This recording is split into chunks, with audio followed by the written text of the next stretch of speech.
Hey guys, it's Bradley from Dream Team Films. Thank you so much for joining onto my course, Resolve Weddings. Super excited to have you here. Thanks for joining me on this adventure. Looking forward to helping you get your wedding films from here to here, taking you to that next level and making the most out of DaVinci Resolve. It's an incredible platform. I'm so happy I switched over from Premiere. It's really helped me, doesn't crash, amazing colors and just a joy to use. So thank you for joining me here, and we're going to have an amazing time together. Do take your time with this course. It is 4.5 going on 5 hours of video, but don't just watch it all and think you're going to learn it just like that. Do practice along with me. Watch one video, have a practice of everything in it, maybe watch it again and just make sure it's sunk in before you move on to that next bit. Otherwise it might just be a little bit overwhelming.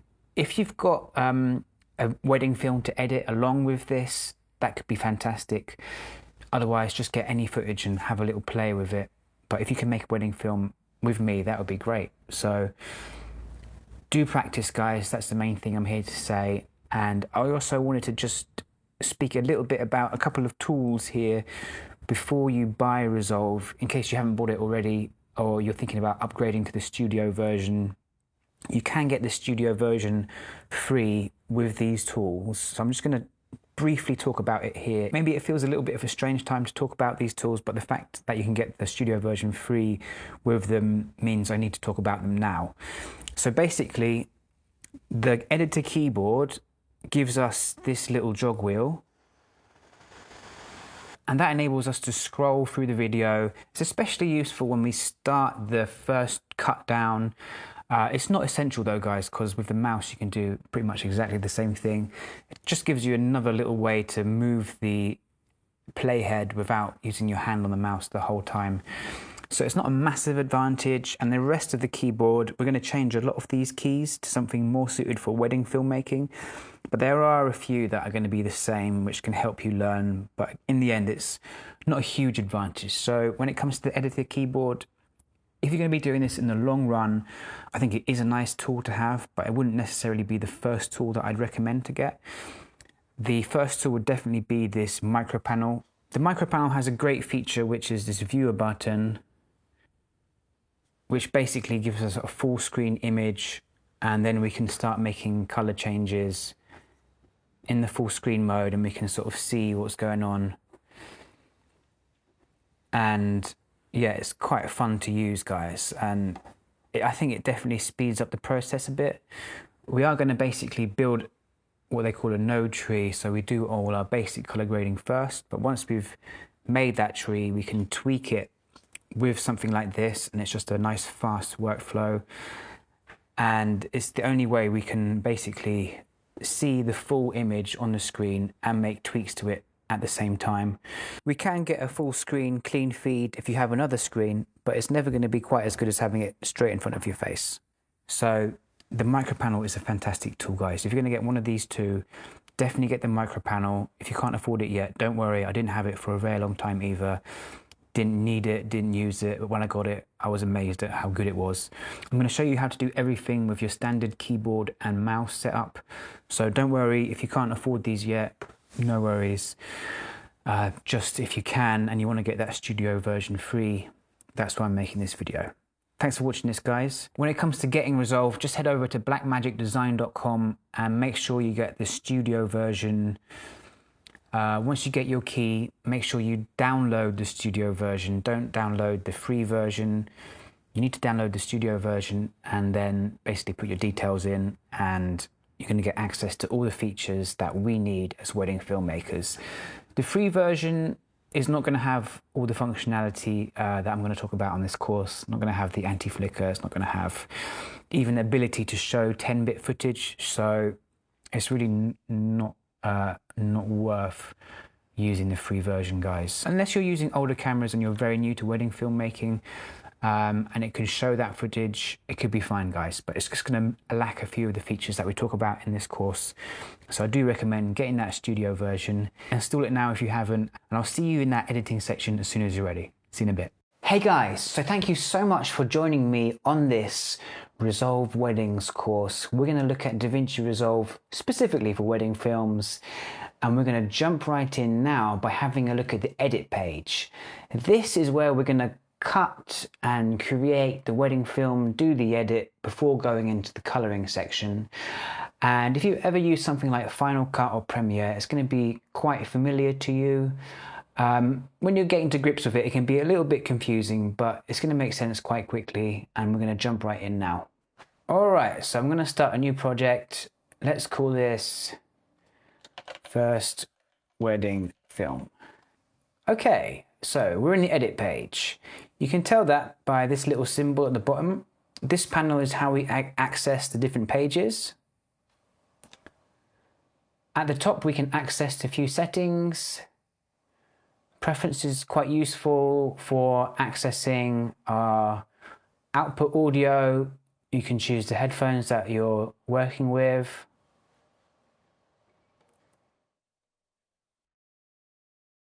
Project Manager is where we can access our different projects. Project Settings is where we can access a few bits of information about the current project. The timeline resolution is quite important, guys. We want to keep this in HD while we're editing. That's going to make things run nice and smoothly.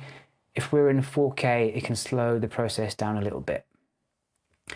Proxy media, is good to put that at half, I find. If your computer's running a bit slow, you could try a quarter, but normally I like to put that as a half. And let's hit save. And guys, sometimes if you have problems with proxies, just go into that part and click half, and it's going to make things work most of the time. All right, so let's right click here and import some media. But before we do that, let's make a new bin. So hit new bin. Let's call this videos.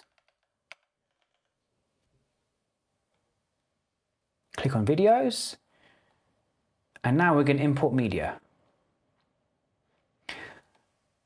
And guys, it's good to import all of the videos into one folder. I know it can be tempting to put a different folder for each camera, but it actually works a lot faster if we just have one. So this is my latest wedding film. You'll notice that each of these clips, the file name shows exactly which camera it's from. So I've got A7S III here. A bit further down, I've got A7 IV, and here I've got B-A7S III, so I know it's my second A7S III.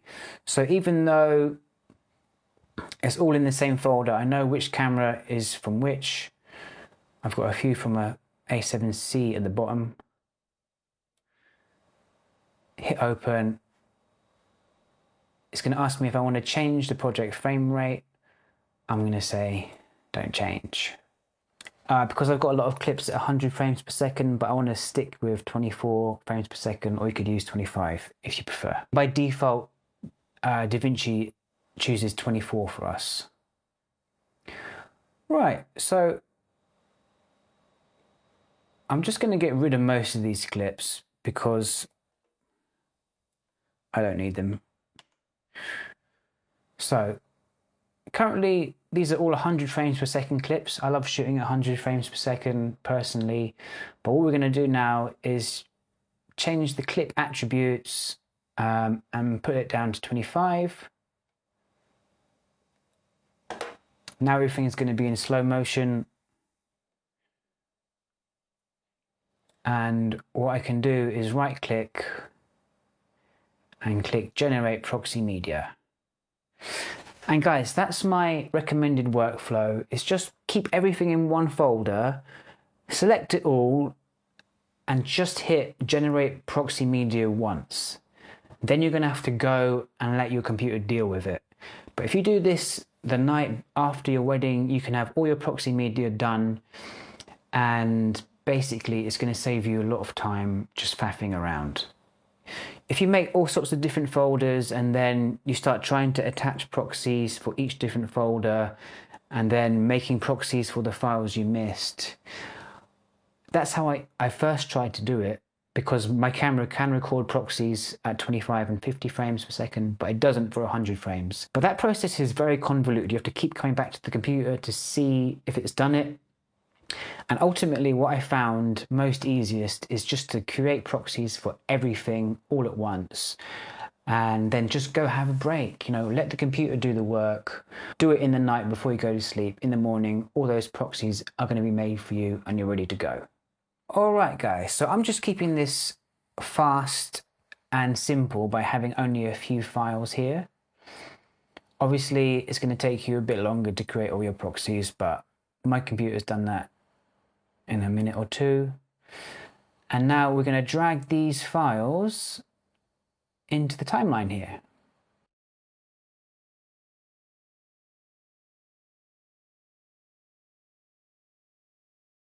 And you see we get an image. We can scroll through the timeline. I'm going to zoom out. And this is a shortcut I've put on my mouse.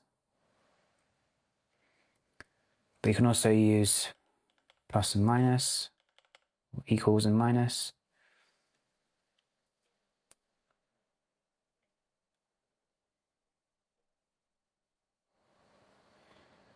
So we can scroll through our footage. All of this is shot in log.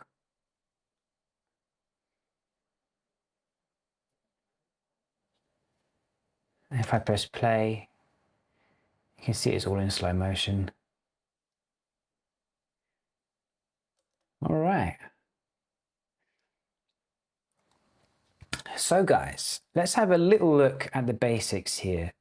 Here we have the inspector. We can click inspector and it goes. I'll click it again and it comes back.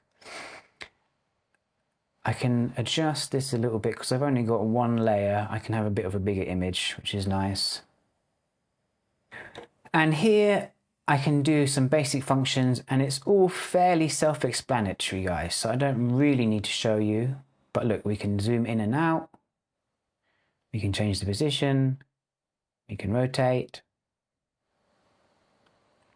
We can crop if we want to put some bars in at the top and bottom. So those are the tools that we can use in the inspector. Slide that along. We've got the audio mixer here, but guys, we don't really need to use that for the moment. I can switch that off. There is a whole nother page about audio here, which is a bit more useful. And so here we've seen the way we organize the files. We can also see images of them by clicking here. And guys, once you've got all your files there, you can make sure by clicking date modified that they're in the right order. If they're out of order, just hit that. Make sure you got the lowest one first, and then they're all going to be in order, ready for you to drag them in. So I can get rid of the media pool by clicking here, get myself a larger screen. I'm going to zoom in a little bit, press play. And now I'm ready to start cutting down this video. But guys, we're going to talk about using the shortcuts to start trimming in the next video. Before we move on to that, let's have a look at some of the other things we've got here. We've got effects. For wedding films, there's not too many effects that we'll use. We can use cross dissolve, a classic, but we'll need to give ourselves a little bit of space.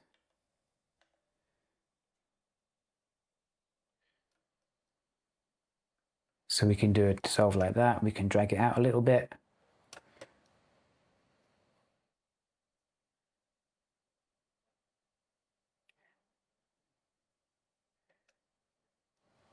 And that's pretty much the only transition that I would use, apart from maybe a dip to black. We should just go, here we go.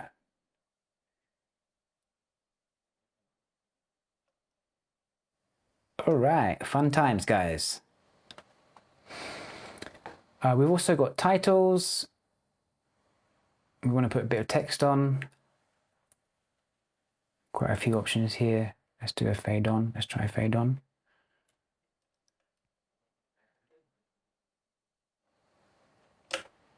And then to edit this, we might go back to the inspector and type first wedding film.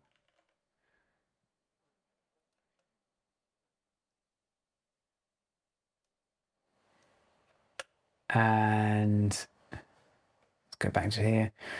So yeah, we can change the font here, and we've got all these options.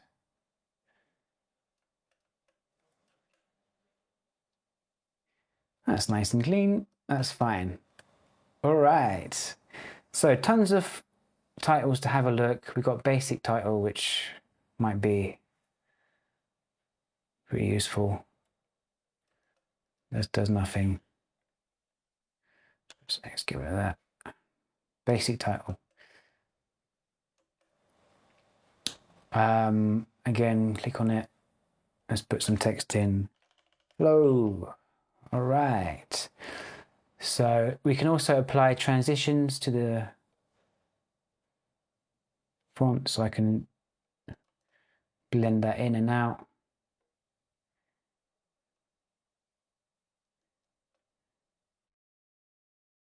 Audio transitions, crossfades. That's self-explanatory. Hopefully it's the same thing, but for audio, more or less. Right, so now we've got our first bin, all the videos.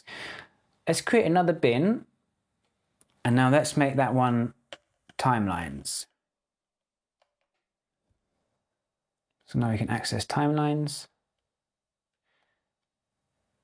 Create new timeline. Let's call this one short. So I can go into timeline 1 from here, copy them, go to short, click paste. We're going to go over those shortcuts next time. And so I've got another timeline. So guys, here is where we get to the different timelines at the top. Hey guys, so I wanted to cover a couple of points that have tripped me out in the past. The first one is about saving your backups. Now, I was surprised this setting isn't automatic on DaVinci, and I was surprised that nobody told me in all the training materials that I did that that's not the case. And I didn't find this out until I made a wedding film and it crashed, and it was near the end and there was no backups. Absolute disaster. So happy to share this trick with you now. So DaVinci does have an autosave function, and it hardly ever crashes, and I made about 10 films without any issue, and then just one day it did crash.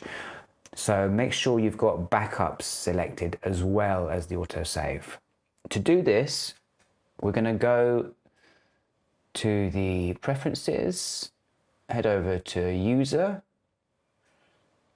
project load and save, and just make sure project backups is clicked on.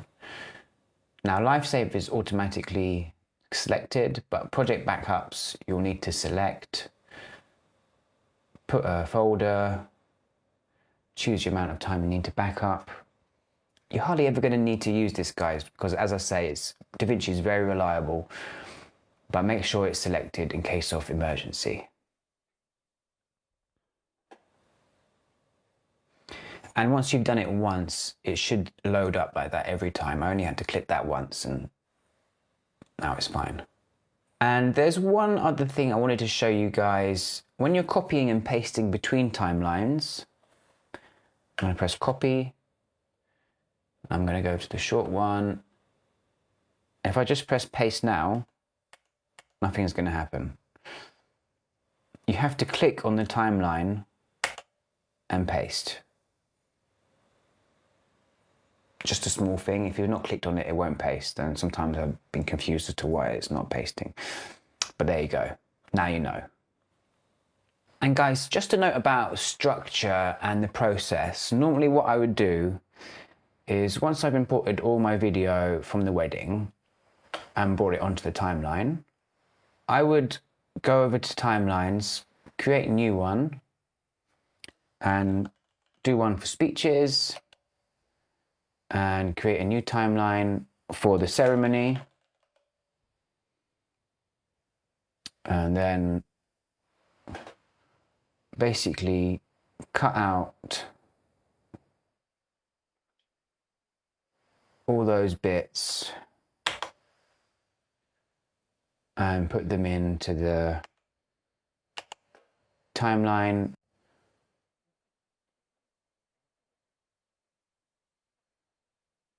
Some more speeches.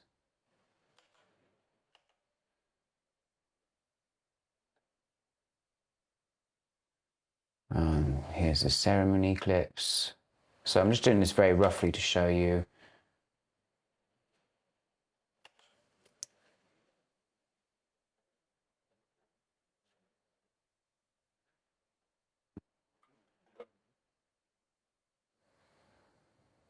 So I've cut all that stuff out, and now I can concentrate on the highlight without editing those other bits. That's just how I work. You guys are free to work in your own way. But yeah, the next step would be to basically do a basic color space transform if it's your first time, or apply your node tree if you're more experienced. That'll make sense later. And then we're going to look at using the shortcuts to cut this all down into a nice highlight. But before then, we're going to look at making the simple color space transform. So when you do edit this down, you can see the clips better. So before we go into cutting down the image with the shortcuts into a highlight film, we may want to see the images a bit better, and to do that we may need to do something called a color space transform, which means we take the log footage and we convert it into Rec. 709. So to do that, we're going to go over to our color page, which is this little color palette here. Head over to Effects, search here for color space transform, drag it across here. Now the input color space and input gamma is going to depend on your camera. Because I'm shooting in Sony S-Log3, input gamma is going to be S-Log3, input color space sgamma3.cine. Output color space, we're going to go down to Rec. 709. Output gamma, we're going to go to gamma 2.4.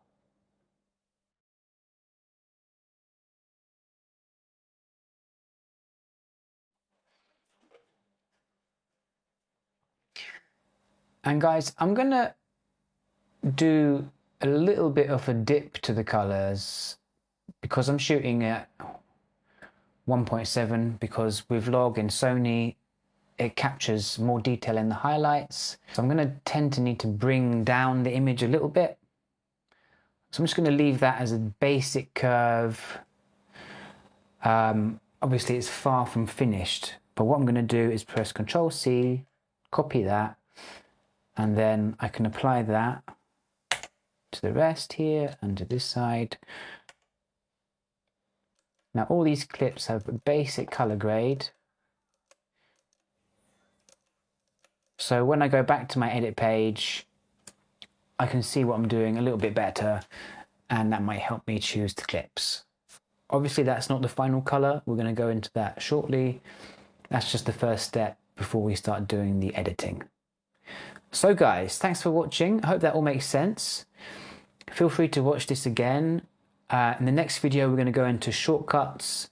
That's going to explain a lot more information. A lot of the functions up here, for example, in edit, we're basically going to learn how to do that with shortcuts. It's going to be a lot faster than clicking through in that manner. All right, guys, see you soon. See you in the next one. Thanks for watching.